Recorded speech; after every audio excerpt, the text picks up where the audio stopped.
Ooh. What's good, YouTube? It's a Christ Leviathan prophecy, and you know what, man? I have seen the light.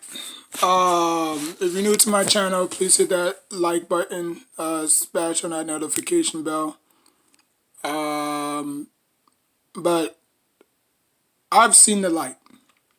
Now we all know that, for the people who don't know, or for the people who's tuning in, I've been a bit. I've been the biggest critic of Eli Manning, in a good way. I just think that when he came to New York, via trade, because obviously he didn't want to go to San Diego, and everybody or anybody who watched that draft, you saw his face. He looked uncomfortable. He looked like he didn't even want to go there. You know what I'm saying? Like, he just looked like he just wanted to take on the pressure. He just wanted to say, you know what, I'm more capable of being a better version of my brother. Because he's always been living in Peyton Manning's shadow. When Peyton Manning won his first Super Bowl, a lot of skeptics was calling him out and saying, "Oh, will Eli Manning ever live up to his brother's shadow? This and that and the third." Eli Manning has never missed a snap in the National Football League until he got benched. I'm pretty sure he would have done it with Daniel Jones. I think he would have sat for Daniel Jones instead of Geno Smith. But what's done is done. You can't go back to the past and rewrite it. You know what I'm saying? But I'm pretty sure he would have sat out for Daniel Jones. Or not. Just retire next year, the next following year. But what I see in Daniel Jones, I don't see in Eli Manning. And it's not a shot. It's not a shot at Daniel Jones. Sometimes Daniel Jones show flashes, sometimes he doesn't. He's inconsistent. I'm not gonna sit here and say that Dave Gettleman knocked this out the park. You know, because obviously Dave Gettleman knows talent. You know what I'm saying? Obviously he not recruited, but he drafted Cam Newton, who became one of the best quarterbacks since Jake Delhomme. You know what I'm saying? So at least he has an eye out for talent. Now, how will Daniel Jones do this year? Obviously in 2019 he threw for 24 and he threw for 24 touchdowns his rookie year, 12 interceptions. 2020 he threw for 11 touchdowns, 10 interceptions. He went from 15 he went from 15 fumbles to 8. You know what I'm saying? Just throwing a little, statistics out there, which I don't believe in stats or statistics, but I'm just throwing it out there. You know, um, if you look at their first games, if you look at Eli Manning's and Danny Dimes' first games, obviously Daniel Jones came. Uh, Daniel Jones came. Daniel Jones game or Daniel Jones' first game came from the Buccaneers. You know what I'm saying? His first touchdown was to Evan Ingram. You know, Eli Manning, his first game was against the Falcons. His first touchdown pass was to who? Jeremy Shockey. So you see the resemblance. Now, obviously, Eli Manning never had fumbling issues. He only had interceptions. 3 times he led the league in interceptions. Was it his fault? I mean, it depends on what defense he was playing up against, because, I would say, the defenses he was playing up against, they was playing very great. It was either receivers, you know, botching the catches because you know how he throws it and then the receiver tries to act like he's catching it, but it goes up in his hands. You know what I'm saying? And then it winds up in other defenders, or the defender out muscles the receivers or the tight end, or maybe he throws it over or under. He don't put enough mustard into that throw. You know what I'm saying? I think that's probably what derailed him of his career. Eli Manning wasn't really efficient passer like Daniel Jones. Like if you play the tape of the tells, who's a better passer? Who's better reading defenses? Later on in Eli Manning's career, he gotten better at it. You know what I'm saying? At first, he struggled with it, and that's what Daniel Jones is doing right now. He's struggling. He's struggling against defenses, coverages. You know what I'm saying? Because the coverage that he saw in college is not the coverage that he's going to see in the NFL. And we all saw him take one step back from 2019 to 2020. 24 touchdowns, 15 interceptions. After that, his second year, he dipped a little bit, Even though he cleaned his turnovers, his fumbling issues a little bit, went from 15 to 8, but his touchdown interception ratio dipped down a little bit. You know what I'm saying? We all know that COVID took a massive hit, so he didn't have the protection or the time to throw like he should have. You know what I'm saying? But I'm here to say that Daniel Jones to me is more of a backup quarterback than he is a starter. There is no shot. I mean, that's not. I mean, there's not. I'm not taking no shots at Daniel Jones. I think he's a phenomenon. I think he's a very great talent. But the way he plays, he's not gonna last. The reason why Eli Manning lasts is because he wasn't a scramble. He wasn't a mobile quarterback. That's why he lasted for so long. You know what I'm saying? Occasionally he'll run. You know what I'm saying? Like Eli Manning had wheels on him. Like for crying out loud, he outran Jason Taylor. You know what I'm saying?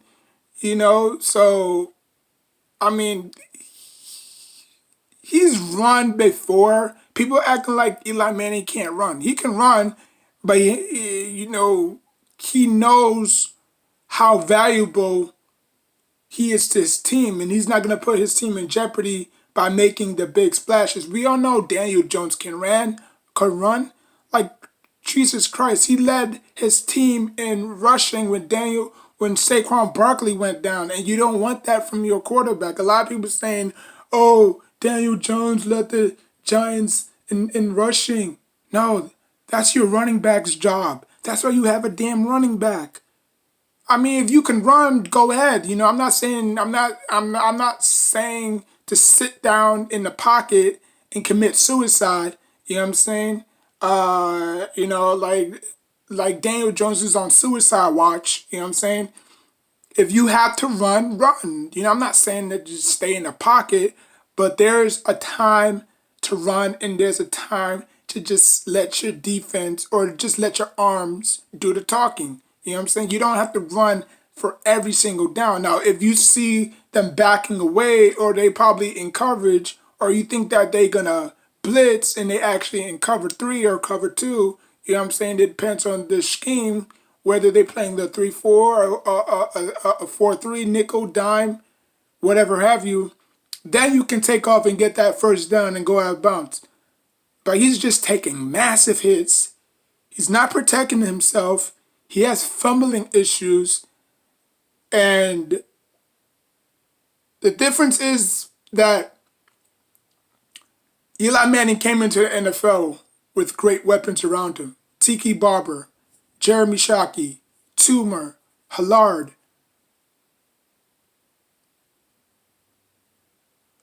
Finn, Toomer, I just said, Rivers, not Philip Rivers, the tight end Rivers. So Eli Manning came with talent already there. You know what I'm saying? Daniel Jones is just now getting weapons around him. That should have never happened. As soon as Eli Manning retired, Daniel Jones should have automatically had weapons right there. You know what I'm saying? Now, a lot of people might say that, well, if OBJ didn't, turn out to be a knucklehead, he would have still been on this team and stuff like that. We don't know what fucking Odell is thinking. He'll throw anybody under the bus. If Daniel Jones is not throwing him the ball, he'll throw his fits just like he threw fits against Eli Manning.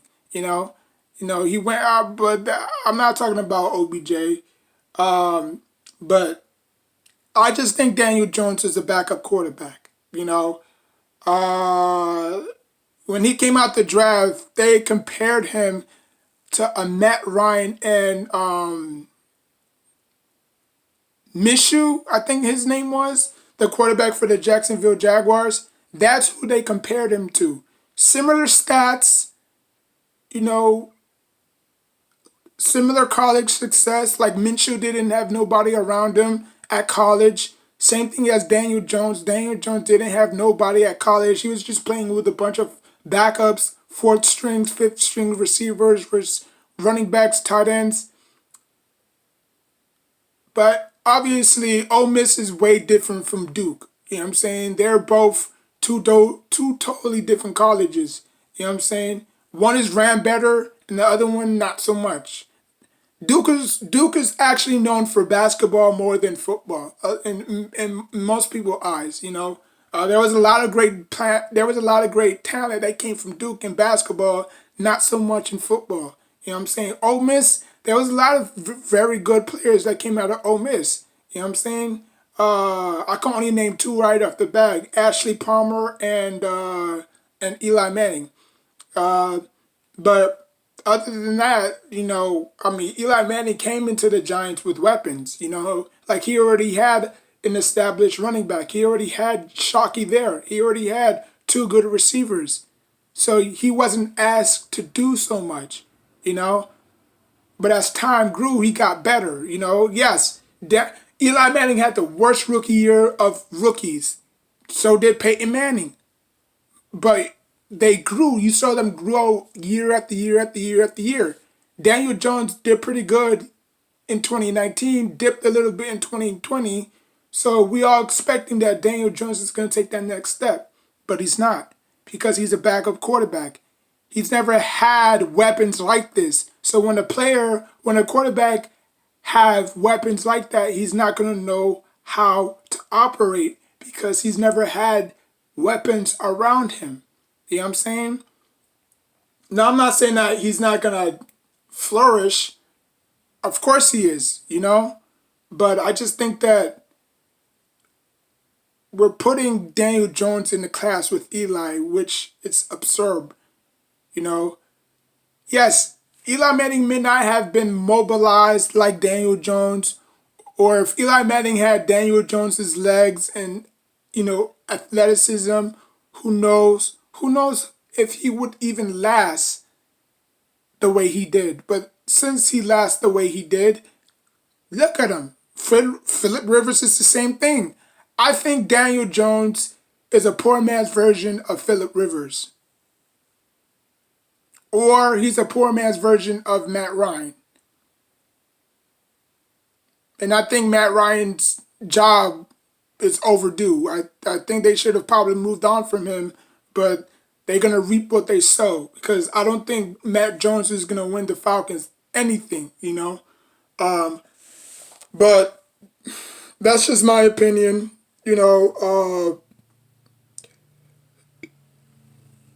because that's why the Giants accumulated so much draft picks, because they know that if Daniel Jones isn't the guy, they can at least they can at least package those draft picks and get a quarterback, because every draft there's going to be at least 3 or 2 quarterbacks that is going to enter the draft. Like each and every year, the draft is not going to be quarterbackless. There might probably be 2 or 3 quarterbacks that's probably on, Mal Cowper's or Miles, Kipe, and Tom McShay's draft board. You know what I'm saying? So if the Giants see the quarterback they did like coming out of draft, they might say, okay, we could package some of these picks and move up to get him. If Daniel Jones isn't the guy. If Daniel Jones digress, don't say I didn't warn you because I know talent when I see one. You know what I'm saying? Like I actually went to school with Cody Terrence, Riverdale High School, Fort Myers, Florida. He actually went to not we, but we both went to the same school. Now, obviously, we didn't see eye to eye, but he was cool with my brothers and stuff. So he was big as hell, though. He also went to Alabama, got picked by the Ravens. You know what I'm saying? Got into a little, scandal, whatever have you, and then, they let him go. So now he's a coach for, Pop Warner or middle school or high school, whatever. You know what I'm saying? He got in trouble for dog skenneling or pets fighting or some the same situation with Michael Vick, I believe. If I'm wrong, y'all could let me know. But I actually went to school with him, Riverdale High School. Cody Terrence. You know what I'm saying? Big defensive tackle from Alabama. I actually went to school with him in Fort Myers. So he was a big, massive dude. I'm not gonna lie, that dude was freakishly big. Like, I didn't know how big he was when he was on TV, but when I actually met him in person, that dude was big as hell. But I mean, it is what it is. But and if you think I'm lying, yeah, I could Google it. You know what I'm saying? He actually went to, you know. But anyways, we didn't graduate. I think he graduated like I graduated in 2012. He graduated in 2010. So yeah, I think he graduated before me. Cause I think I was a freshman when he was a sophomore or a senior. Yeah, I think he was a senior when I was a freshman in high school. So he was way on his way out. So but anyways, man, but yeah, I just think Daniel Jones is a backup quarterback, and I think Dave Gettleman made a mistake of drafting him. Because people saying that, oh, we see the similarities in Eli. What similarities? Daniel Jones have yet to play in a playoff game, and that's crucial. Yeah, you can win your regular season games, but we don't know how Daniel Jones is gonna respond once he gets in the playoffs. He might stink up the joint. He might light it up. We don't know, because he has no playoff success. Not success. He has no playoff experience, and that's key. That's key to any quarterback. You know. So yeah. So like, comment, subscribe. I will put the video in the description box down below. Till next time, take care of yourself and each other.